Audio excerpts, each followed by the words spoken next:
Today's episode of the Eskimo Empire podcast is brought to you by Unit B Co-working. Unit B is a multi-company co-working space focused on helping people pursue their passions and making Edmonton its creative best. Join a tight-knit group of freelancers, startups, and established organizations, all dedicated to getting things done. Besides desks and offices, Unit B offers members access to its podcasting studio and meeting spaces, as well as a kitchen, Wi-Fi, and the usual amenities. It's located in the historic McKinney Building on 104th Street, close to everything downtown, including the Bay LRT station. Book a tour today at unitb.ca. Enjoy the show. Hey, fellas, we ain't gonna ever back down from nobody. I don't care who it is. This is a brotherhood.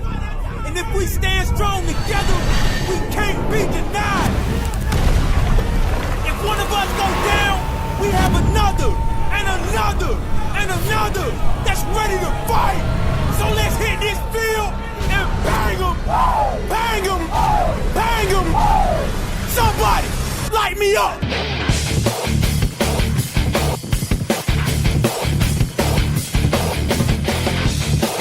Welcome to the Empire. It's the Eskimo Empire podcast. This is Trevor Harris. Hey, how you doing? This is number 58, Travis Bond. This is Christoph Malomba Chimanga. Hey there, this is your co-host, Kenny Stafford. Hey, this is Ryan King. And Calvin McCarty. And you are listening to... You're listening to the Eskimos Empire. Listening to the Eskimo Empire podcast. The Eskimo Empire podcast. Hope you guys enjoy listening. Welcome back to the Turf District for the Eskimo Empire podcast, and we are a proud member of the Alberta Podcast Network, powered by ATB. I'm Andrew, and joined via the Skype phone by the one and only Superfan Mike. Oh, the miracles of modern technology. Isn't it ridiculous? Well, you know, it keeps me employed, so I'll take it. Also keeps us out of trouble when all of a sudden things come up in the middle of a Monday night. It's true. Yeah, exactly. It's nice that we can still do this. It's the modern podcast. Whoa. Let's not get too carried away. That's true. All right, good. We are also a part of the Canadian Football Podcast Network, and with Free Agency, there are a ton of those shows coming out. So make sure that you catch up with all of our football buds in CFPN, and you can find that at cfpodnetwork.ca. How was your family day weekend, Superfan? It's been great. My sister's been visiting from Hamilton area. So real family day. Yes, it's actually been quite good. And then, of course, my own immediate family here as well. So with Jedi and our little guy. So, yeah, it's been a great time. How about you? Awesome. Yeah, no, it was a great weekend. We celebrated Nate's 10th birthday. So that's so scary. I know. I have 3 in double digits, and that was exciting. And today we, other than me, frantically trying to actually get my room clean, we did play some games and just kind of hang out a little bit. So it was kind of a nice way to spend a weekend. Fun. And then yesterday, and actually this was the first thing I was going to talk about. Yesterday, Nathan and I went down to Operation Friendship, which is part of an inner city program that helps with seniors. That's very cool. Oh, it was so awesome. And we were invited to come down and be part. The Eskimo alumni were there. I guess once a month they go down to help serve lunch. And it was just a great experience. And what was really cool is we kind of came in, and then Nathan said, or Bob Clark was there, of course, the president of the Alumni Association, and he said, hey, do you guys just want to help? And we said, yeah, sure, we can do that. And so he found alumni jerseys for us. So the yellow jerseys that said alumni on the back. Right. And Nathan helped, and we handed out lunch. We took out the trays to everybody and got some people to have a nice hot meal and kind of hang out and visit with their friends. And it was really, really cool. That sounds awesome. Yeah, it was fantastic. Now, I did catch up with a couple of people while I was there, so I just wanted to kind of talk about this a bit more, because I don't think that many people know about, and I don't think many people know some of this other stuff that the alumni do. Right. And they are super active in the community and helping out with things. And I kind of want to delve into this a little more over the coming weeks and shows. But for today, let's just focus on Operation Friendship. So first off, I actually caught up with Jimmy, who is the kind of marketing PR guy for Operation Friendship. And he was the one that reached out to me first as far as coming to this. So let's catch up with Jimmy and just hear a little bit about Operation Friendship. All right, I'm here with Jimmy from Operation Friendship for the Senior Society. How are you today? I am fantastic. Excellent. Thank you for inviting us to be a part of this, because it was kind of neat to see the Eskimo alumni doing some other things. But before we get into that, tell us a little bit about Operation Friendship, kind of how it got started and what you guys are doing now. Operation Friendship Senior Society is an inner city agency that helps seniors 55 and older. So any of our clientele can go to any of the other agencies in the inner city to get a hot meal, a shower, clothing, the support systems that those organizations have. The key with us is our organization serves a specific demographic. So it's people their own age. So they can come in here. It's a safe gathering place for them to interact with their friends, have that hot meal, access the programs that we have as well. The big thing with our organization is our seniors aren't your typical grandmas and grandpas. So they're seniors that have mental illnesses, drug addictions, alcohol issues, social isolation. So those things are very important to know. And then our organization is super cool, has been around for 50 years. Wow. So we are not in the same breath as some of the other agencies. So it's very important for us to obviously create awareness of what we do. So we as an organization will look for three things: awareness, donations, and volunteers. Those are our three aspects. But an agency that's been around for 50 plus years now, so this will be year 51 coming up. Okay. But a lot of people just don't know of this agency. Yeah. It's truly is a hidden gem, and we serve a specific demographic. Okay, that's awesome. Yeah. That's awesome. Now, you do the hot lunch here on a Sunday. Yeah. And then once a month you have the Eskimo alumni come in to help out with handing out the food. Tell me kind of how that connection started and what that's kind of meant to Operation Friendship. Yeah, so our drop-in is kind of the hub of our organization. So we do 3 hot meals per day: breakfast, lunch, and dinner. On the weekends, it's lunch, snack, and dinner. Okay. But we served last year over 110,000 meals with one cook. Wow. So we obviously are always looking for new groups to kind of join and volunteer is one of the things I mentioned, which is important to us. Yeah. So Bob Clark and Denise Clark, which about 8 years ago now, they used to come through with a group called the Grey Nuns. So they would come every Sunday and serve soup and sandwiches. Okay. What happened is now we're seeing some church groups having to disband or fold because a lot of their members are older, right, and they don't have that younger generation coming up that want to help. Mm-hmm. So Bob pitched the idea to me about how about the Eskimos alumni coming in. Mm-hmm. And I thought, oh my God, this is awesome. So at first we started with like once in a while, like a few times a year. Mm-hmm. And then it has grown where the alumni look forward to this, where it's now once a month.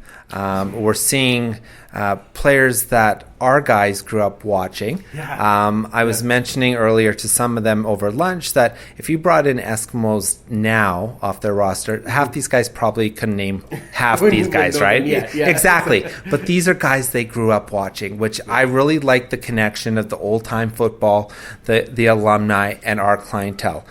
We have seen cool things when it comes to our organization, with some of the alumni having history with some of the guys in here. You never know who you're going to bump into here, right? Absolutely. So we've had seniors, our clients, that have gone to school with Dave Zaharko, one of the members of the alumni. Awesome. We've had people know members of the alumni through other avenues of life. So my message when you come in here is you never know who you might know, or these guys here are all one bad break away from using an inner city agency, right? And we don't know the full story sometimes. Of course. So this is really cool for them to see some of their heroes growing up. Oh, that is outstanding. That's Yeah. very cool. So if somebody wants to come and help with Operation Friendship, how do they get in touch with you guys?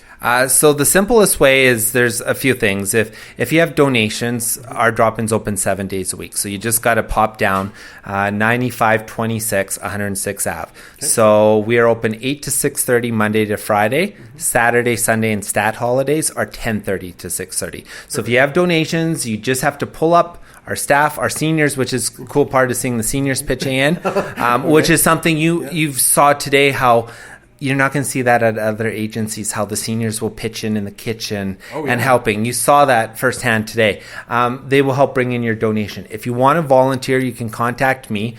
Email is jimmym@ofss.org or my direct line 780-408-2958.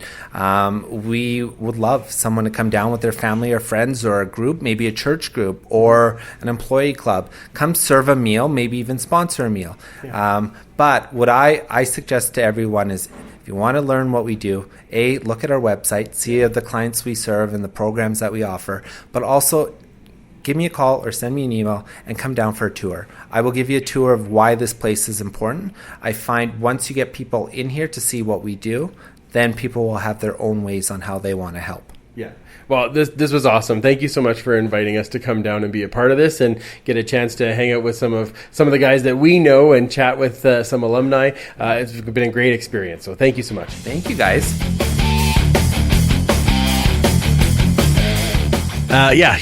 He's a very, very great guy. It was easy to chat with him and easy to kind of get a little more information about Operation Friendship and how it works. Now, the other guy I caught up with was one of the alumni, Bain Norrie, and I have a feeling we might be talking about him a little more later on. But needless to say, let's catch up with Bain and what he had to say. Joined now by Eskimos alumni Bain Norrie, taking part in the lunch meal. How often have you done this role in helping out here? Well, in particular, I've been doing it since we started 8 years ago. Okay. And I do it generally once a year. And we have other months that are covered by other alumni as well, right? So every month we're serving on a Sunday. Excellent. The lunch. Excellent. And how do you find that, being not only part of the Esks alumni, but doing something together even after all these years? Well, I mean, I was a team guy, so generally speaking, I enjoy it. I mean, not only because it's a team effort, but it's because the people appreciate it so much, right? Yeah. They need it. And their appreciation obviously makes us feel good. Yeah, absolutely. Now, I know I've seen you at other events like the Esks wine, the wine tasting and all those other things. You seem to do a lot with the alumni. Is it just cool hanging out with the guys? It is that. There's no question. Yeah. But Ed Molstead and I are the ones that actually started the alumni. Right. Back, 25, whatever years ago. Mm-hmm. And it turned out that a lawyer in town named John Hope was very instrumental in us starting the alumni because we were at a luncheon and we were with him, Ed Molstead and I, and he was bugging Ed about starting an alumni. Okay. And I told Ed, well, look, if you do the legal work as a lawyer, I'll get the guys together and we'll get it started. And that's how our alumni started. Oh, okay. Well, that's outstanding. So you've been doing this forever. I've been doing it for as long as the alumni has existed, or as long as the alumni has been a thought in our minds. Awesome. Awesome. Well, let's change gears for 1 second. Do you still watch the team? Do you still like watching the team? Is there something that you like more now than it was before? What do you like? Well, no, there's no question that I enjoy watching, primarily the Eskimos, and actually all of the Edmonton teams. Excellent. Plus the Raptors. I think everybody's jumped on that. I mean, from year to year, we may be disappointed. Those of us that played on the great teams may be disappointed relative to the performance in any given year, but that doesn't deter us from supporting and going to the games, etc. Awesome. Well, it's really cool to see you out here and, of course, being part of the alumni. And thanks for taking a couple of minutes to talk to us. Oh, you're welcome.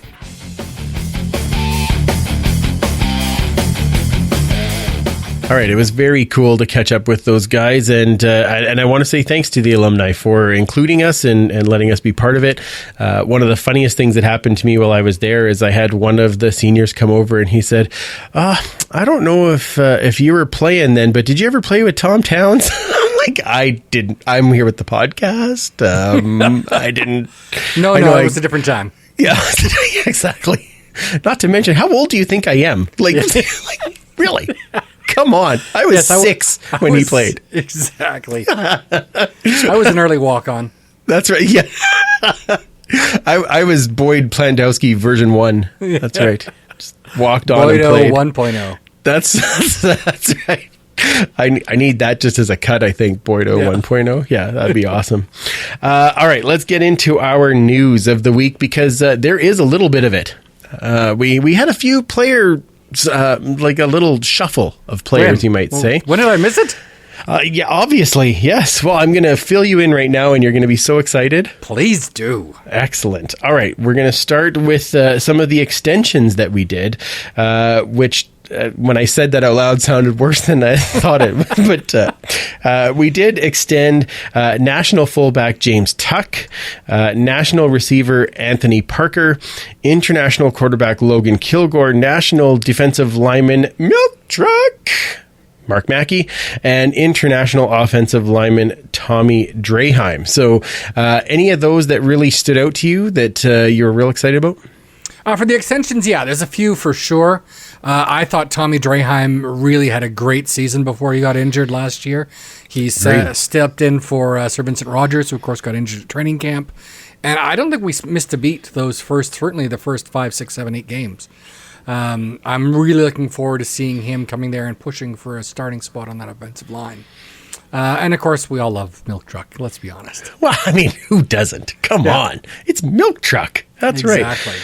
One of the ones that kind of jumped out to me, and it's funny because he didn't play last year, so I didn't really think of it as much, but Anthony Parker coming back as that national receiver, not that I didn't want to have Nate here, but you can see where that might be one of the reasons if you could pull in an Anthony Parker to kind of take in that spot. Yeah, and I think we've got a lot of young guys as well coming up, and they really want to see what they've got. I think it's really unfortunate, especially if the rumors are true that it was over a very small signing bonus. Absolutely. Yeah. But I'm just thrilled for Nate that he gets to play in front of his hometown fans and family and everything else. I knew he wouldn't last long. He didn't even last a day on that free agency market. So, great for him, and I hope he does really well 16 games a year. Yeah. It's very good. Yeah, exactly. Always a friend of the pod. Yes, sir. Yeah, so a couple of good ones in there. We'll talk a little bit more about Logan Kilgore in a minute. I just want to kind of get through some of these other ones. So our free agents that we signed. So there was a lot more when I went through the list than when you were... Remember last year, and it was like every 3 minutes there was some new enormous name coming to our team. Yeah. And this year, not as much, but... One of the things that I will say, I think, in comparison this year was that we weren't in the same kind of, I don't want to say panic position, but we weren't in the same position that we were last year. This year, we had re-signed a lot more of our own guys. Yeah, well, don't forget, last year was all about Mike Riley. Would he, wouldn't he, that kind of thing. And I think that really overshadowed a lot, and you almost had to make a bigger splash because we weren't going to be seeing Mike in green and gold again. This time, because we have a little more stability, especially on the offensive side of things, I don't think you needed to make nearly as big of a splash. And honestly, I think we still got some fantastic players. Yeah, absolutely. So let's go through that list. International defensive back Jonathan Mincy. That one actually really excited me because when he was a free agent the first time coming out of Montreal, I was hoping that we would get him because not only is he a great boundary corner, but the guy just hits hard. Yeah. And of course played before for Thorpe, so it makes sense that now he would come back to play with him again. We haven't heard his name in a while, so when it came up I was like, ooh, that's one I didn't expect. So yeah, we got a few guys like that. I thought it was great. Yeah, absolutely. International middle linebacker Justin Tuggle coming over from Hamilton. So he replaces Larry Dean in Hamilton, and then he replaces Larry Dean in Edmonton. Yeah, exactly. Well, I mean, he didn't do bad last year, so No, he obviously sure didn't. he just fit right in and do that again. Yep. International linebacker Corey Jones returns back to Yay! the Eskimos from the Winnipeg Blue Bombers, so he's got a Grey Cup under his belt, and yet he's back here. So Let's get two in a row. I like this. National offensive lineman Jean-Simon Roy coming back from BC after he was, poached off of our practice roster. And then he decided, well, Edmonton's better. And so he came back here. Wow, that's just kind of a given, isn't it? Let's be honest. That's really what it is. International defensive back Anthony Covington from Toronto. International defensive back Caleb Ham, son of one Tracy Ham. Rod Black's going to have a field day. You don't say. I think we might have a field day. Well, Come yes. on. Yeah, exactly. Coming also over from Toronto, international defensive back Tremaine Washington coming over from Toronto. International running back Brandon Burks also coming from, you guessed it, Toronto. National wide receiver Alex Charette coming from Toronto. Weird. Sounds like I'm getting a little record skipping, and we're going to talk about that in a second. International wide receiver Shakir Ryan coming from Montreal, kind of / BC because he was in both. Right. National defensive back Jermaine Gabriel coming over from Toronto. Sorry? That's a great one as well.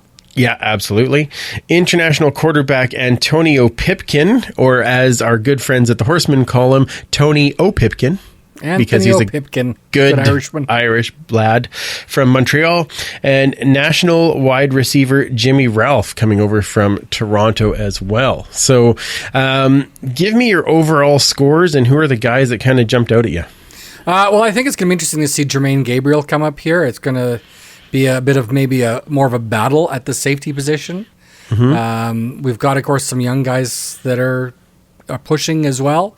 But I think Gabriel brings a lot to that spot. I think Pipkin is probably the obvious one. Yeah. Someone that he won the starting spot out of camp in Montreal last year and was injured, of course, in the first game here in Edmonton. Exactly. Yeah. So hopefully he doesn't get injured in Edmonton again. But I'd like to see a really good battle for that backup quarterback spot. I think that's the biggest thing for me is open up the battle at the second quarterback spot. And we all know that one of the things that Milanovic has been very good with is working with quarterbacks. You look at the quarterbacks across the league, and we've talked about this before. You have Ricky Ray, you've got Trevor Harris, you've got Collaros, all these guys, Logan Kilgore at one point, like all coming out of that same system with Milanovic as head coach. So I'm excited to see what he can do with Pipkin. And I think Pipkin might be better as that kind of short yardage running guy too. Right. Absolutely. He's done it before in Montreal. So we've had a bit of problems with that in the past, that short yardage. Mm-hmm. And I'd like to see what we can do with this. Plus, just different looks because he's a very different style of quarterback than Trevor Harris. So maybe we can get back to that 2015 where we would have packages for our second or third string QB. Yeah, that's very true. That's very true. The only thing, my only concern, I guess I had was that we had a lot of people come over from Toronto. Yep. Toronto was not exactly a powerhouse. Yeah, but is that year. because the players weren't great or the scheme that they were running? I have not been a huge fan of the offensive system or the offensive people that they had in Toronto. Well, even for that matter, the defense people at that point in Toronto. So I don't know. I don't think that they were that bad of players. I just don't know that the scheme was that great.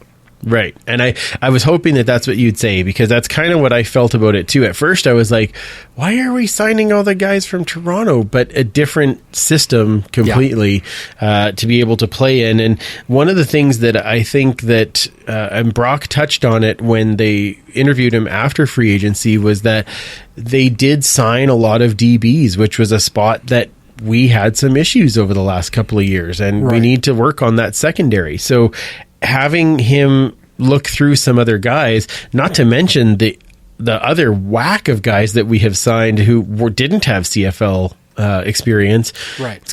Be interesting to see how that actually balances out.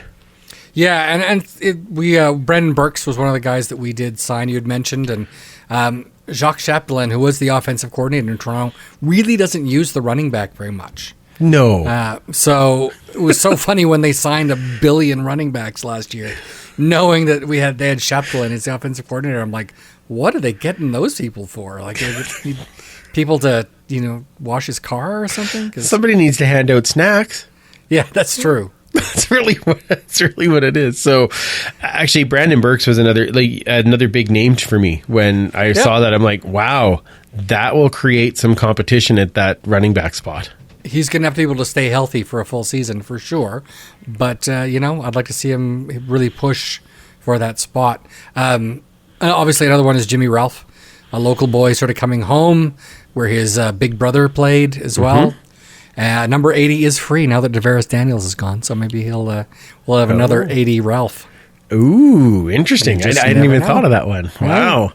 Oh, you're in on all the numbers there, Superfan. Not that I'm surprised, but that's... That's very good to have that in there. Okay, let's talk about some of the other guys that we signed that aren't in the CFL or weren't in the CFL to this point. Just new guys. Sure. International defensive lineman Thomas Costigan, because we don't have enough defensive linemen yet. We could sign a few more. Yeah, well, maybe a couple more. International wide receiver Christian Gibbs. International wide receiver. Now this is a fun one. Janardrian Jones. I think that's how you say it. J.J. Jones. J.J. Jones. I like that better. Thank you for that. I thought you might. Both Morley and I thank you greatly for that. Yeah. That's perfect. International wide receiver Dominique Young. International wide receiver Angelo Foster. International defensive back Chris Rayford. And international defensive back Albert Smalls. So there are a lot of guys, and one of the things that kind of popped into my head is you've had Milanovic down in the NFL for a couple of years. He's seen a number of guys that have kind of come through, and maybe some of those guys are now ones that he's going back to Brock and saying, hey, maybe look at this guy. Yeah, well, I think it was interesting that going into the offseason, the two areas we really talked about wanting to improve were the defensive backfield and having a receiver that can really stretch that field. We had a lot of great possession receivers, even some good yak guys, but we didn't have anyone that really stretched that field as a speedster, especially once Tavares Daniels was injured. So we'll see if one of these guys can be that diamond in the rough that, we can continue that legacy where we had guys like everyone's favorite Batman, Brian Mitchell. We had obviously Brandon Zylstra, Duke Williams, so many great receivers, Darrell Walker, that came through here as unknowns and obviously became superstars. So maybe we can start doing that again. Yeah, absolutely. Absolutely. And that's the part I agree with you. Bring in a whole bunch of DBs, bring in a whole bunch of wide receivers, let them all compete, and then pick the guys that are going to fit the scheme. Yeah, absolutely. There's some speedsters out there for sure. We'll see what they can do. Yeah, absolutely. Now, Brock says that he's going to let the market cool down a little bit before he looks at any other specific guys.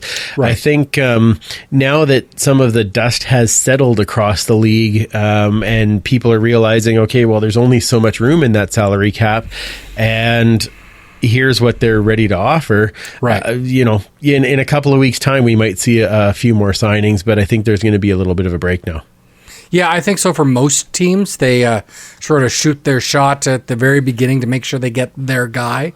And then after that, it's, all right, well, let's see what's left and who we can negotiate down a little bit. And then maybe fill in those holes that we're still identifying. I mean, we're only allowed to have, 85 players coming up soon and 75 by camp plus non-counters. So, they're going to have some openings, but not as many. Yeah, absolutely. And they don't have the the pre-camp ones like we used to have where they'd go down to Vegas and have those workouts. So we don't really have that sitting in there either. So it's a little bit harder to see I guess we'll see who ends up at camp and kind of go from there. Right, exactly. So I cannot wait. March 17th. Oh, it's going to be the only thing that's more exciting. Sorry. Yeah, the only thing that is more exciting is May 9th, where we're doing the live show, which I'm just going to plug once again so that everyone remembers. May 9th, come out, hang out with us, and then a week later, all training camp, all week. Hashtag, is it May yet? Absolutely. as it should be. Now, we do have to talk about a few of the losses. We did have some guys that have moved on to other teams. We did. Obviously, we were talking about Justin Tuggle replacing Larry Dean. Larry Dean does go back to Hamilton, so they do a flip-flop between the two of middle linebackers there. Don Unamba goes out to Ottawa, as well as our favorite Hakuna Matata ends up in Ottawa as well. Yep. Definitely closer to home for him, I get it, but always hard to see a guy like that go because he's a good dude. Bazzi goes out to Toronto, as does Arjun Colhoun, as does DeVaris Daniels. So if you count all the ones that we got from Toronto and the ones that they took back, we actually got more, but it's like we did some trades just in free agency. Old-fashioned horse trading. That's right, exactly. Tyquan Glass and Money Hunter go to Montreal. I was sad to see Glasgow being the Jimmy Gaines award winner. Jimmy Gaines! But I will be interesting to see what happens with the other DBs back. And probably one I think both you and I are, out of all of them, this is funny, this is probably the one I'm the most upset about, was Josh Johnson going to Winnipeg. Yeah, absolutely. Johnson, not only for his play, but also for the way he was coaching up some of the younger defensive backs, that he just made other players better, and you really can't ask for more than that. Yeah, absolutely. So wish them all the best, other than when they play us, of course. But I think we have a lot of guys that we're trying to put all together. So we can see how that works together. Now, one other news thing that did come out, I just want to mention this really quickly. The team announces that they're doing more engagement in the north with the northern peoples. They're getting some information back as far as talking with a number of different Inuit communities and doing more up there. They've been really welcomed up there, and they're trying to do a little bit more as far as the engagement side of things in the north side of Canada. And being the northernmost team, I'm glad that they're making that effort. Yeah, they've been doing it for a few years now, and they don't really talk about it a lot. They'll usually post when Ryan King, who's been there many times, goes up there, and they'll talk about him going there. I think it's just phenomenal that we're really reaching out to these people in the northern communities. There's a lot of people that love football up there, and it's great to get them involved in both discussions and talking about the team. Yeah, absolutely. Yeah. And I know that there's obviously a lot about the name, and I think they're talking to the people that they need to be talking to about that. Exactly. Can't agree more. Yeah, absolutely. All right. Well, let's take a very quick break, and then we will come back with the Esks History segment and the winners of the Esks Depth Chart for this week. And, of course, we'll do a few Empire cues.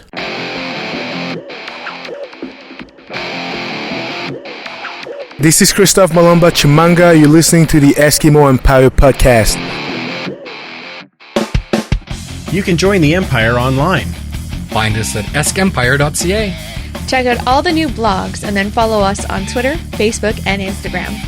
For more history, follow at Esks History on Twitter. And even more of my pics on Esk Empire Photo. Don't forget to rate, review, and subscribe to help the pod grow. Thanks again for listening. Let's get back to the show. This episode is also brought to you by the Edmonton Community Foundation. The foundation acts as a bridge between donors and charities to create a strong, vibrant community for generations to come.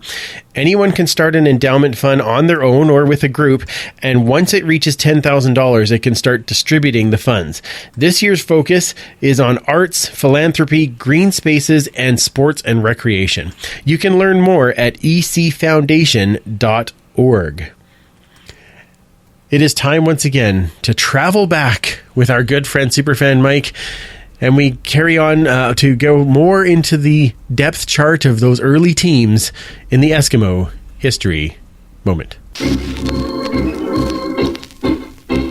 Let's hear you cheer and holler for a mighty famous team.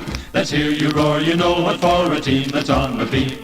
Our voices rise up to the skies, the fans are glad to scream. We love those Eskimos. Welcome back to the Esks History Moment. This offseason, we are building the ultimate Eskimos depth chart as voted on by the fans of this podcast and the Edmonton Eskimos.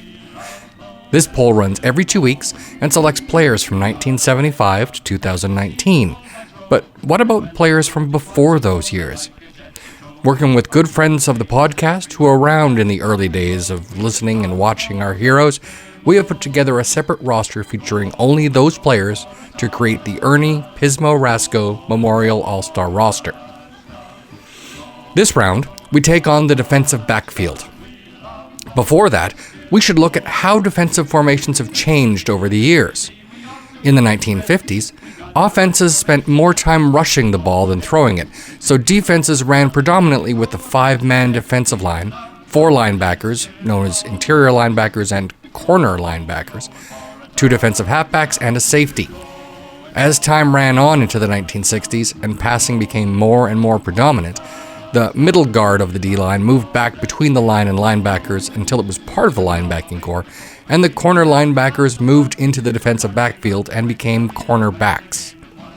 Even up until the 1960s, Esks headman Nice Neil Armstrong favored the 5-man defensive line with 3 linebackers and 4 defensive backs, so there were all kinds of different formations in action.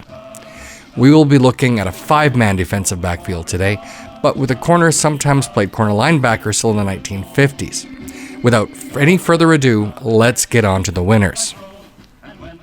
At corner, we have 2 familiar names who we talked about last week, Jackrabbit Joe Hernandez and Hall of Famer Rollie Miles, players who played in all 3 phases of the game, but both were named All-Stars defensively when they played corner linebacker or as members of the 4 or 5-man backfield on the edge. The third corner we selected played with the Eskimos for 6 years from 1967 through 72, in the years when we were known for hard-hitting, stingy defense, even when we didn't have the offense to match. Mike Law came to the Eskimos midway through his rookie season in a trade with the Hamilton Tiger Cats. Law locked down his side of the field, registering 10 interceptions in his 4 full seasons in green and gold, and 2 defensive touchdowns over that time. Law played with the Eskimos until the 1972 season, when he was replaced by future Wall of Honor player Larry Highbaugh. For defensive halfbacks, we start with a pair of local men, and another who had made Edmonton his home and is a prominent member of the Alumni Association. First up is the player who's only person to play in green and gold for every year in the 1960s.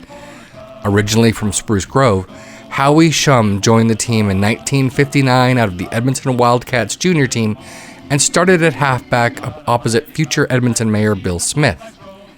Shum made it to the Grey Cup in his sophomore season, ultimately losing the game to Russ Jackson and the Ottawa Rough Riders, and would never make it to even the West Final again. Shum had 4 defensive touchdowns in his career, and even a rushing touchdown in 1961, before ultimately retiring after the 1972 season. Dick Dupuis joined his hometown Eskimos in 1968 after playing 3 years for the provincial rival Calgary Stampeders. Dupuis was a star halfback and defensive back in college for the Notre Dame Fighting Irish prior to his professional career in the CFL, and played both defensively and on special teams during returns.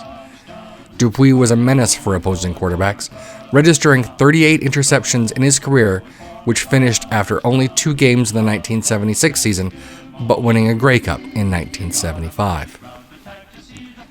Last of the defensive halfbacks is a transplanted Edmontonian from Ontario, Bain Norrie. Bain came to Edmonton from Queen's University for the 1968 season, playing a bit of offense, but mostly defense and punt returns, as was the case for so many in this era. 1968 saw some rotation in the backfield, but 1969 was a banner year for Norrie, grabbing 6 interceptions, good for half of his career number. Norrie played 8 seasons for Edmonton, but saw more limited action in his last few years, retiring after the 1975 season. Lastly, we have the safety position, and we chose 2 players here. First was another local boy who finished his career as the CFL career interception leader. An amateur champion boxer and 60-minute player, the top vote-getter at this position was Oscar Kruger. Another former Edmonton Wildcat, Kruger joined the team in 1954 just in time for the original Eskimo dynasty with Parker, Miles, Kwong, and Bright, and played through the 1965 season, retiring with a league-best 46 interceptions across his 12-year career. Kruger was a fan favorite, patrolling across the middle of the defensive backfield, and was named a Western All-Star at the position 4 times between 1957 and 1962, leading the league in interceptions 3 times in that frame.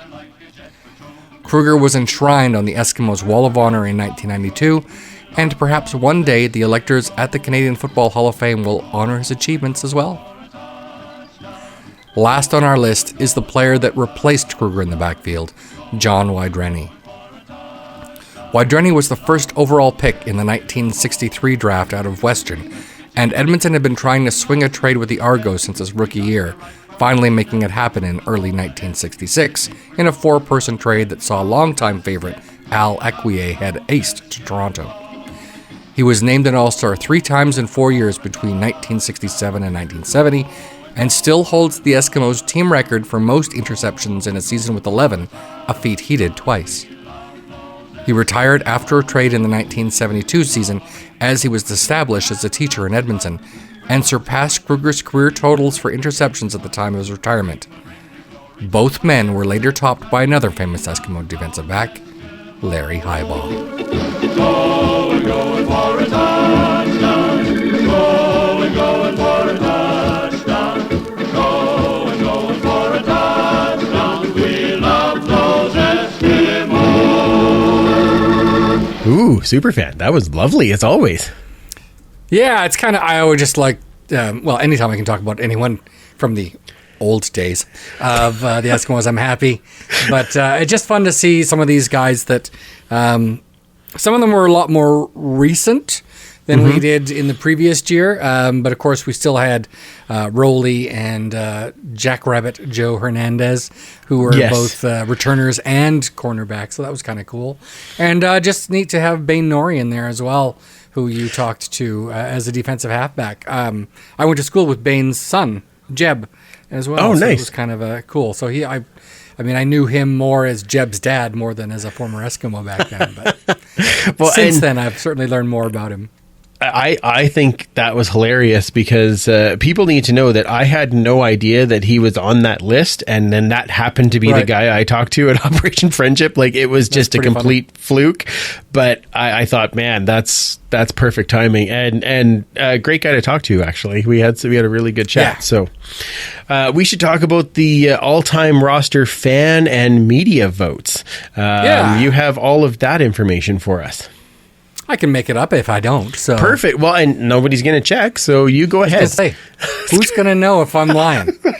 Well, me kind of maybe, but not really. Well, I guess you'd know. So all right. So last episode we talked about the returners and receivers.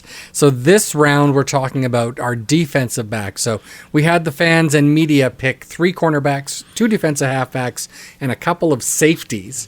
And the winners really weren't too surprising in some of those. In fact, there's only one difference between the fan vote and the media vote. So we'll get to that probably actually at the very end of this. So first off, at cornerback, to the surprise of absolutely nobody, he's on the Wall of Honor. He's in the Hall of Fame, and that is Larry Highball. Absolutely. Who, of course, passed away a few years ago, but was legendary while he was playing here, let alone long after. Coming to the team in 1972 as a cut from the BC Lions. They cut so many players, many of whom are on our list.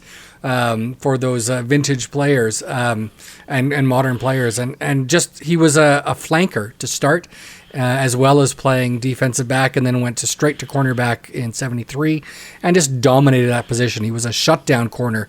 And as it got later on in years, people just didn't throw to him because they knew that he was going to take it the other way. Yeah. Yeah. Or please go ahead. Yeah, exactly.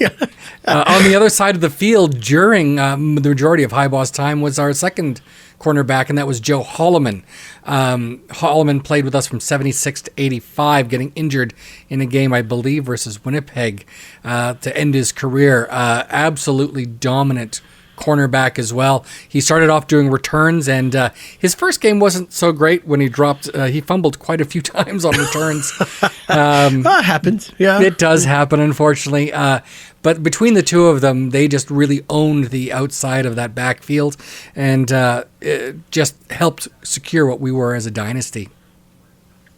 Absolutely. The last cornerback selected, at least last chronologically, was Malcolm Frank, who was, again, a player that was with the team several different times, or twice anyway, with the team on 2 different stints because... just an absolute amazing player. He ended up going to the American expansion teams and then coming to us in 96, playing 3 years with us, and then coming back 2002 to 2006. So he was with those 3 Grey Cups in a row where we won, or 3 Grey Cups in 4 years where he won 2 of them, 2003, 2005. He did set the record for most interception return touchdowns in a season. Right. And just an absolutely fierce the cornerback there. And also friend of the show. Friend of the show, absolutely. Yes. He was on the show. 4th place was Kavis Reed. Really? Cornerback, yeah. Again, a dominant cornerback. People, of course, have their qualms about him as a coach, perhaps. But as a defensive back, he was second to none. Well, other than those 3, I guess. Yeah, well, he is. He's now back in town because he's coaching with the Wildcats. So yeah, he's an offensive coach. Yeah, so I'm working some magic there. Maybe we can talk more to Kavis. Oh, that'd be all right. Yeah, I'd be okay with that. I'm sure he's got a few stories. And you don't say. Maybe a couple. Exactly. Coming in now at defensive backs, someone who paralleled sort of the career of Joe Holloman is someone who is involved quite a bit with the Alumni Association. That's Ed Jones. Yes. Jones was there from 76 to 84, so all through that dynasty era. He just missed the 75 Grey Cup, but was there from 77 to 82 when he went all 6 years, winning the last 5. Wow. Just, again, a guy that really didn't get as much press. He was an all-star for a year, but otherwise, I think because of Highbaugh and Holloman, the guys that were inside didn't get as much press, which is unfortunate because he was absolutely stellar at that position. Agreed. Next up is Shannon Garrett. As we move sort of into the 2000s, Shannon was here again for that 2003-2005 era of the team, still involved in the city. I don't know if he does a whole lot with the Alumni Association, just more on his own. He was here until 2008 when he retired, and just, again, absolutely outstanding guy, along with Donnie Brady, who didn't make this list. Wow, which is crazy, right, when you think about it? Yeah, absolutely. And then last on the list, the guy that got the most votes of any defensive back in any position, and that's Aaron Grimes. Grimes was, again, maybe last chronologically on this list, but number 1 in the votes from fans. What can you say about Grimes? He came to the team in 2013, really showed that he was something special. By the time Chris Jones came in 2014, he was a lockdown at that spot at the halfback position. And then, of course, won the Grey Cup in 2015, leaving after the 2018 season. And his hair, just absolutely beautiful. Of course, the flow. The flow is just absolutely gorgeous. Absolutely. I think that you could take that entire section of cornerbacks and defensive halfbacks and put them on any squad at any time, and I'd put them against any team out there. Oh, absolutely. So now we come on to the safety position. So we took 2 of these, traditionally a Canadian spot. These are 2 outstanding Canadians, both of whom still live in the city. Yes. And are involved quite a bit with the Alumni Association. First up was Trent Brown, who we've talked about quite a bit on the show. He was here from the 90s, 91 through 98. Just one of the most hard-hitting guys out there at that safety position. And you really feared going across the middle when he was patrolling the field. He's a lawyer now with his father at James H. Brown, which is a sponsor of the team. And just a super guy. I've met him a few times, and he would give you the shirt off his back, or maybe the defendant's shirt off his back if he can work for you. Well, he also when you play safety like that, a hit like that, you gotta have a little bit of a crazy side. And, he definitely did. So I think he let that play out on the field, which is exciting. Yep, absolutely. And the last safety position, someone whose son you're familiar with. Yes. It was Pete Lavorato, who joined the team just in time for that 1975 Grey Cup and retired after the 1981 Grey Cup as well. So he was there for 6 Grey Cups, winning 5 with the team, missing out on that last of the 5 in a row. We drafted him in 1975 as well. Just an outstanding player. He played at halfback and switched to safety, but really owned that position and was a dominant guy in the backfield. He didn't quite get as much love from the All-Star voting. Right. But I think, again, just because that defense was so dominant, after a while, people were like, we can't just be picking all Eskimos for the All-Star team. But to be honest, I think they could have. Yeah, at that point, in that run, like anybody could have gone on there. Yeah, absolutely. There was just so many of those guys. Mike McLeod replaced him in the late 70s, maybe in 1980, as our safety. But, there's just so many guys out there that probably could have and should have done, made this squad for sure. Yeah, absolutely. Absolutely. That's very cool. What was the one difference with the media one? So for the media one, the cornerbacks and defensive halfbacks were the same. But the only difference was the Trent Brown and was the one safety that got the votes, and Lou Delorier. Oh, okay. Who was with the team in the mid-1980s. Absolutely, again, ferocious hitter.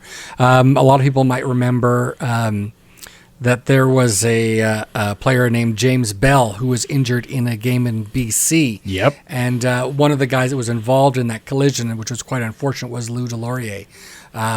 It was just a tragic accident, but I got to tell you that nobody scared more players than Delorier did when they were on the offense. Wow. Now that's saying something, because we've seen some scary guys, but that's a good one. That's kind of exciting when you go through the whole. I'm glad that I found this one not nearly as hard as the receiver one. No, for sure. I think there's going to be some tougher ones coming up.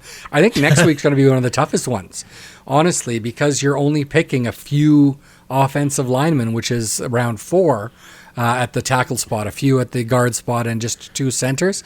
We've had some pretty outstanding players across the years. Like, how do you pick some of those guys? So. Absolutely. Oh no, when you look at, like, even if you just were to do it the offensive line as a unit, you look at the one that was in like 81, and then you look at the one that is in 2003. You look at the one that was sitting in and around 89ish. It's like, holy man, how do you pick only 6 guys or whatever it is that we're going to pick? Like, that's crazy. Yeah, and that's the thing is, you talk about like the 1981 season. I don't think that some of those guys that were on the 81 team who, in my opinion, it was the greatest team in Canadian football history.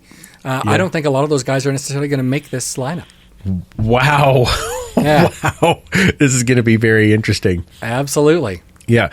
I think this one too, you might see the greatest variance between fan vote and media vote. I think so. I think you're also going to see some modern players maybe make this list, at least one.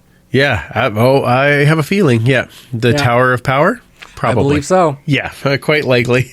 Not that he'd be out of place by any stretch of the imagination. And that's just it. If you were to transport him back in time to any point in time and stick him in offensive line, that would be striking some fear into some defensive ends and tackles. So very true. So that will be out likely on Wednesday as well with the pod? Yeah, absolutely. Perfect. Okay, so we'll look for that on all of our social channels to get your votes in. Thank you, as always, for compiling that and sending the PowerPoint that we had on YouTube Live. YouTube Live! Before we get into the Empire questions for this week, Randy's road trip started this week in Ottawa. Yes.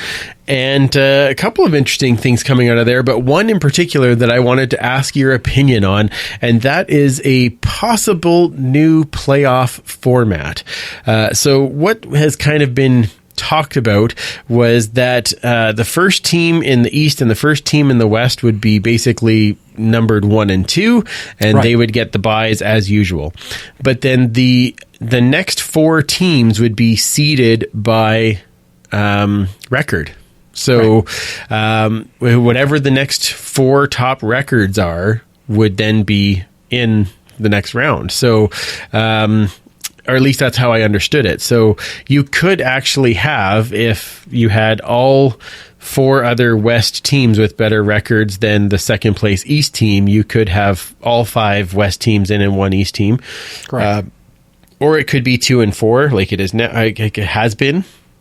It could be the other way around. Yeah, all the Eastern teams could be making it at only a couple of Western teams. Correct. Yeah, absolutely. Yeah, we'll see how that kind of plays out. But basically, they seed those.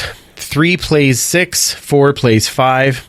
Now, here's one of the weird quirks that I'm hearing, is then whoever the number 1 seed is out of 1 and 2 then gets to pick their opponent basically for the West/East final or the Grey Cup semifinal, and then the winners of those 2 teams would play in the Grey Cup final. Now, I myself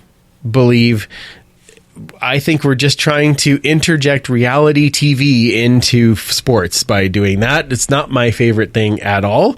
The rest I have no problem with, but the picking part I'm not a fan of.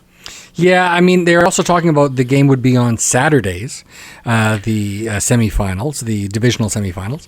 Yeah. Which would be, well, I don't know if you can call them divisional semifinals at that point. I guess it'd be the Grey Cup quarterfinals. That's pretty much it. Yeah, that's why I changed it to the Grey Cup semifinal, because you can't really say it's East-West at that point, right? Right. Yeah, I mean, you can talk about the semifinal being East-West, right?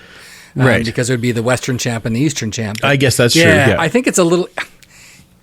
I liked having it on a Saturday. That's fine by me. I'm okay with that. At that point, you're going up against NFL. You're going up against NFL. You're going up against Hockey Night in Canada. Either way, right? But I think that it's done well there before on Saturdays. It used to be on Saturdays all the time, right? Including the Grey Cup up until like 1970, right? But yeah, the whole picking at that point and they're going to televise it, I'm sure, on the first placed Edmonton Eskimos pick as their opponent, whoever it may be. Right. Hamilton or Winnipeg or what's just like, really? Like, to me, it's just opening up a bunch of crap talk between fan bases, and like there's enough of that just with the rivalries and yeah. So they vote the other team off the island. Like, to me, that just I'm not a fan of that. I don't. Yeah. Granted, to be fair, because there's lots of people who are fans of reality TV, it is not my jam at all. So, well, football is reality TV. Let's be honest. But that's what I'm saying. The game is enough reality TV for me. I don't need people picking opponents. I would much rather it be. I like the 1 and 2 seed. The rest of the teams being seeded. But then just play it as a seeded system. I agree. 3 plays 6, 4 plays 5. Whoever is the lowest out of those 4 that comes out plays 1. Whoever the middle guy plays 2, and then they play for the Grey. I'm okay with that change. It just makes it so that everybody has to be better, and then even interdivisional games to some degree mean a bit more than what they do now. Yeah, so that part I can totally get behind. I just don't like the picking. No, and it's not set in stone yet, so no, of course doesn't not necessarily mean it's going to happen. But yeah, I think it's way too much of a gimmick for me. But yeah, I'm not the demographic they're trying to go for with this. That's a good point. Very good point. So we shall see how that plays out. But I love the seeding part, and maybe they were just saying all the rest to be drastic and then go back to the seeding, and that would be okay. We'll see. We'll see how it goes. Yeah, absolutely. All right, we've got some Empire questions to go through here, Superfan. Coach Vic asks, is there any money left on any team for the player asking price of one Darrell Walker or CJ Gable, or maybe some of these others that have held out for better offers? And if there are teams, which teams do you think it might be? Well, that's a great question, Coach. I think that there's always money because 2 things. One, you don't have to justify your salary until the end of the year. Right. So the entire salary cap, whether you're over or under, doesn't actually get tallied until the end of that season. So you can sign anyone for any amount of money as long as you can make it work later on down the road. That being said, I think some of these guys that didn't sign early are going to end up having to take a pay cut if they want to play. Because people aren't going to be spending $250,000, $300,000 on a receiver because they don't have that kind of money. I mean, they've went out and got the guys they wanted. BC signed a ton of players. Absolutely. And that's I think they did pretty well, actually. Said, I think they did excellent, but I think that was a landing spot for Darrell Walker that had been mentioned a few times. I don't know if that's going to happen now. Yeah, it's tough. Well, and it might be it's like you said, it might be a different deal. I think you see guys like today that was announced that Bone Crusher, what's his Derek Dennis? Thank you, Derek Dennis. The name just escaped me. He signed in the XFL. Yep. And because he wasn't getting the deal that he wanted up here, I guess. Hey, you're not going to get a huge deal there either, but I mean, the tax situation's better if you still live in the States. Sure. You're not paying 2 mortgages or 2 rents or whatever. So I think I can go a lot further with the lesser dollar in the United States. Yeah, to Plus some you're getting degree. paid in U.S. funds, right? So. Right. So it is a bit different. But I don't know. I don't see, I mean, I still think that there's probably is a deal for Darrell Walker, either Winnipeg or BC. They would find money to put the guy in just because they need another explosive receiver. So I could see where that might happen. Well, who CJ, doesn't, though, I don't know I don't know where he's going to end up, honestly. I don't either. I think that for some of these guys, CJ especially, maybe even someone like Calvin if he doesn't get signed by the Eskimos, because God, I'd love to see him sign, but if he doesn't, just keep in shape, and injuries are going to happen, and at some point they're going to need somebody. So if you're ready to go, put me in, coach. I think they can sign a pretty good deal. Yeah, no, that's a good point. That's a good point.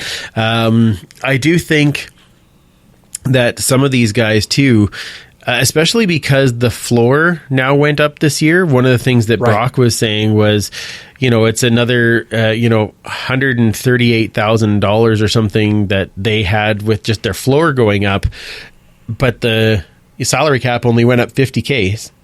So he's like, there's another $80,000 that that's gone already that we can't give to another player. So I think that that's definitely going to have a bit of an impact as some of these guys try to find those last minute deals. Yeah, and I think the thing is, it's not a salary cap. We don't have a salary cap. We have a salary management system.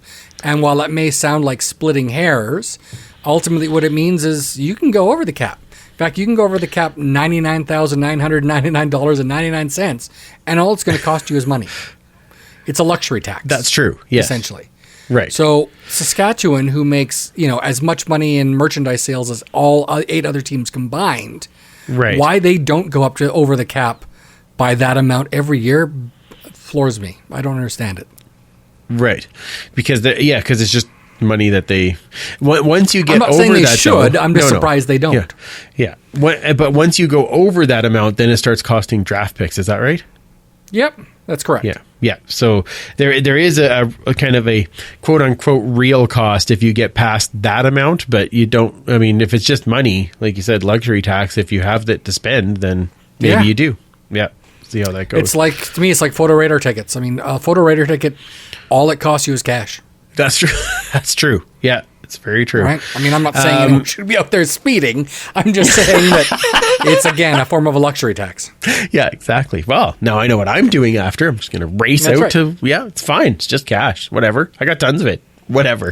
Who doesn't? Yeah. Everyone's all those crazy podcast bucks. Yeah. Yeah, I put it all into the room that we sit in to record. That's what I've done. Right. Yeah. Well, to be fair, you're sitting in. I'm not there. That's true. Yeah. Well, you're sitting in your own version. See? I'm there in spirit. That's true. Yeah. We talked about BC there. Actually, I forgot to ask you that. Who do you think? And I know we always talk about winners in free agency. Even last year, we said, "Oh yeah, we were the winners," with the quotation marks in the air, because Brock did very well. We were very impressed with him. Was there one team this year that kind of jumped out to you, like, wow, they really did a good job? Yeah, I think there was I I think BC is probably an obvious choice for that. I think they did really well signing some great players in there. I think Toronto did fairly well adding name brands, but will they mesh? I'm not sure. I mean, I'm very sad to see Nate and Arjun, as well as Tavares Daniels, all go there. Are they going to work together? I don't know. I guess we'll see. But it's all going to depend on that scheme, much like with the players last year. So they got rid of a lot of players. They added a lot of players, but I think it's the changing of the offensive and defensive coordinators that's going to make the biggest difference. Yeah, absolutely. This sounds a little bit funny, but I was actually really impressed with what Hamilton did. Yes. Taking a great team, adding a bunch of their own players back, and then adding some big names to it. When you think of Larry Dean, DeVere Posey coming in, where the spot where Braylon Addison has left. I mean, sure. I think they filled roles very, very well. I was very impressed with the Ticats day. Yep, absolutely. The fact is they didn't need to do a lot. They just needed to do a bit of tweaking. And, I mean, hey, you can't argue with that. Yeah. They did. They're good tweakers. They're not bad. Yeah. I said twerkers. Sorry. Nope. No. I wouldn't know. I'm not about task. Yeah. Just going with tweaker, which doesn't sound good, but it makes me giggle a little bit. So that's what they did. Okay. Let's get back to some Empire questions. Joe Belineski, who had a real question this week. Like, we need to Clearly put the news flash thing in. Must have been his much more sensible wife. It must have been, yes. How big is the Pipkin signing as backup, and what does that mean for Kilgore? And I think we kind of answered that when we talked about the free agents, but to kind of delve into it a bit more, I think it's a true competition now for that backup spot in training camp. Yes, and hot dog is not a sandwich. Okay. You have to put that in now? Wait a second. Well, I don't think I really actually answered it last time. So I thought you did. I finally wanted to. Oh. No, I said my dad, used to make sandwiches out of hot dogs. Oh, right, yes. But an actual hot dog being in a bun, not on two pieces of bread, because the definition of sandwich is meat between two slices of bread or filling between slices of bread. So therefore, hot dog, not a sandwich. So sorry, what was his actual question? The Pipkin signing is backup, and what does it mean for Logan? Oh, yeah, right. No, I think that it just means there's going to be some real competition for that spot. Last year, going into training camp, Logan was sort of penciled into that third quarterback spot, and he just flat out beat O'Brien for the spot in the preseason. Yes, it didn't necessarily Dobby became a free elf. Yes, that's true. So he got a sock. Excellent. And I don't know if it went as well as he would have liked. I don't think it went necessarily a lot worse than it did for Trevor Harris, because he beat the teams that Trevor Harris also beat, and he lost to the teams that Trevor Harris also lost to. So true. It's hard to say how Harris would have done versus those teams had he not been injured. But I don't know. We'll see what it looks like in camp, and we'll be there. Oh yeah. Oh yes, we will. Like I said, real competition anyway. What's that? I said it will be a real competition anyway. Oh, yes, a very real competition. All right, Derek asks, which remaining free agent should the Eskimos go after, if any? He feels that the D seems to have taken a huge loss. And I think the D took a big loss at the linebacking position, but I don't know. I think the secondary actually was upgraded a bit. But is there another free agent you'd look at? There's still a lot of guys out there. Obviously, someone like a Darrell Walker would be outstanding. I don't know, maybe... Ooh, that's a tough one. Did Roosevelt resign yet? He did not as of yet, nope. I think he's still... he's, 32, 33? I believe so, yes. I think he could be someone that could be a real solid guy there, right? So... Yeah, no, I think that maybe he's definitely, but he's another possession receiver, and we need kind of that guy who can stretch the field at this point. Yeah, and that's true too. So, what about Jonathan Rose? Yeah, that one that name definitely popped out to me as a possibility, because he's a young guy still, right? So, yes. Although if something tells me I thought he was signed somewhere, maybe it was XFL. It's entirely possible. I know that I know I've heard the name recently, but I don't. That's why. But I know when I looked at the list, I was like, oh, well, that would be a guy I might actually at least think about. Like, you kind of, kick tires, so to speak. Rose was re-signed. Was he? Oh, okay. Yeah. Okay. It's just not updated on the CFL page yet. 5th. Right. Oh, there you go. It's a shame because he would be another guy, again, a defensive back, right? So that's kind of what I'm looking at is sort of defensive backs and receivers still. So yeah, absolutely. And, as I went through the list, now I just scanned the list. I didn't get into a super big detail. There wasn't a ton that jumped off that I was like, well, this is one that we should really go after. I kind of looked at it and went, well, there's a few guys that might be okay, but I'm kind of curious to see what happens with some of these young guys they brought in. And I know you've said this before. You and I have both said this before, is that we have to start getting some deals at positions where we've got those guys who are on rookie contracts who are outperforming that rookie contract. We need a couple of those guys floating around. And once we have some of those, then we can start filling in with some other vets. But we have enough vets, I think, to get through right now. Yeah, 100% agree there. Okay, perfect. Now, we did have a couple others here. Just hold for one. I put hold music in, but I just... if you watch the YouTube live, you'd know why that would be funny. Okay. Wayne Roth, same kind of question. Will our defensive backfield be strong enough? What do you think? I think that's going to really depend. I think Thorpe's had some really good defensive backfields in the past, and I think part of that is some of the players, but I think part of it's also the schemes he runs as well. He's very aggressive. We have a very strong front four.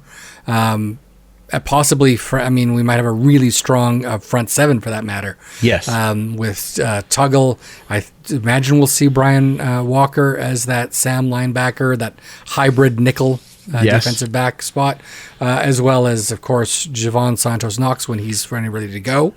That was a bit of a bombshell, wasn't it? That Brock dropped on that day, is that we think he might start on the IR. I'm like, are you kidding me? Come on. Like, I know we've got Diggs, but jeepers, come on. We're actually talking about that right now? Yeah. Oh, I hope he's okay. Me too. I mean, he didn't actually end up playing until, the second last game of the season last season last year. So, man, I hope it's better than that. More Javon all the time. Yes, please. Yes. But yeah, you're right though, and that's the part that I think our defensive backfield will still be better than it was being run by Thorpe. I think Thorpe, that's his specialty, is secondary. Yeah, exactly. And we've brought in some guys that have had some success, and a whole bunch of guys that we don't know what they can do yet. Who's going to be that next Brian Walker that comes in and we're like, wow, this guy's amazing. Yeah. But fact of the matter is we have so many defensive linemen, like we said last time, they're just going to, they could just line up 12 D linemen and say, oh, see if you can get it out before we get to you. like I'd watch that. I knew you would. Wishbone this. Yeah. Yeah. The new XFL. Fire trucker, do this. That's good. Yeah. That's the FTFL, the Fire Trucker Football League. I'm in. I love it. So in. Sign me up. Yeah, absolutely. All right. Another question from Jacob. Who out of all of the Esks free agent signings, or not previously on the team, not re-signed, but new guys, will have the most immediate impact? Now, he said he might have to exclude Justin Tuggle because he's most likely our starting middle linebacker and kind of an obvious choice, which I think we can both say that. Yep. But out of the rest of the list, who would you say is the most impactful? It's for me probably going to be Jonathan Mincy.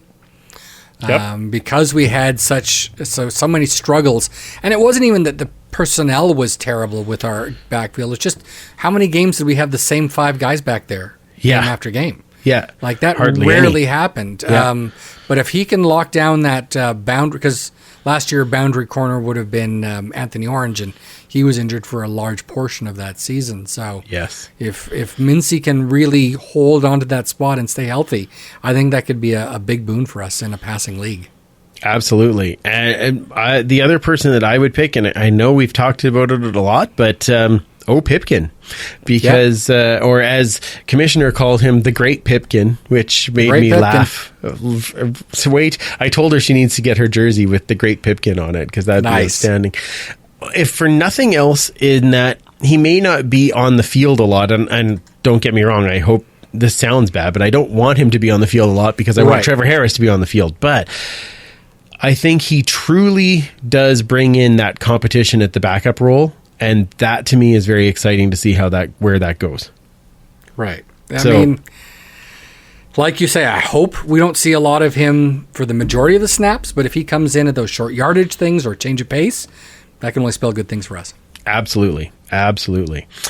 Well, this was fun, Superfan. Lots of free agent talk, lots of depth chart talk. It's very exciting. Yeah, and we're just 2 weeks closer to free agents or for regular season starting up. So it's getting exciting. That's right. Yeah. Bring me some camp. I was putting in all the episodes, like pre-scheduling all the episodes coming up, and I'm like, there's really not that many before camp starts. No, sir. That's exciting, and we got a draft in there, and it's going to be outstanding. Can't wait. So tell again, where does everybody find you on the Twitters and things? They can find me at 56 Parkies, and of course the history at Esks History. Lovely, and make sure that you are following our young sister when she gets a chance to actually get on to Twitters at Duchess Lombardi. Of course, you can follow me at Freepalicious and the show at Esk Empire Pod. Make sure you're following Pay It Forward with Football, as they have shirts too, $20 to help out, but they're getting ready for their season as well. Make sure you check out all of the great shows on the Alberta Podcast Network at albertapodcastnetwork.com. And, of course, all of the great Canadian Football Podcast Network shows as well. CF Pod Network on Twitter. Lots of great free agency talk going on there as well. And, of course, find all of our social channels, the old shows, all the links, everything at eskempire.ca. A reminder that the live show will be May the 9th. It'll be in the afternoon, and we're still just confirming our spot to make sure that we know where it's going to be and ticket prices and all those things. So exciting. Should be out in the next week or so to get those all going. Make sure you fill out all your ballots for the depth chart that will be coming out on all of our social channels. And hopefully we will be back in 1 week with a special guest, but at the very longest, we will be back in 2 weeks with another YouTube live performance for you. And of course, check out our stream from this week, as we're starting to get all fancy and add new things in every week. Yeah, I think it just makes it kind of fun, is watching this growth, much like when the podcast started, coming on 5 years ago. Just listening to those first few episodes and how it grew week by week, month by month. It's going to be kind of fun to see it in the next phase. Absolutely. It's getting there, man. It's getting there, slowly but surely. All right. Well, thank you again for joining us. For Commissioner Kayla and Superfan Mike, I'm Andrew. Remember, you can't catch footballs with your face, and we will absolutely talk to you very soon. Thanks for listening. Find more great shows like this at CF Pod Network on Twitter.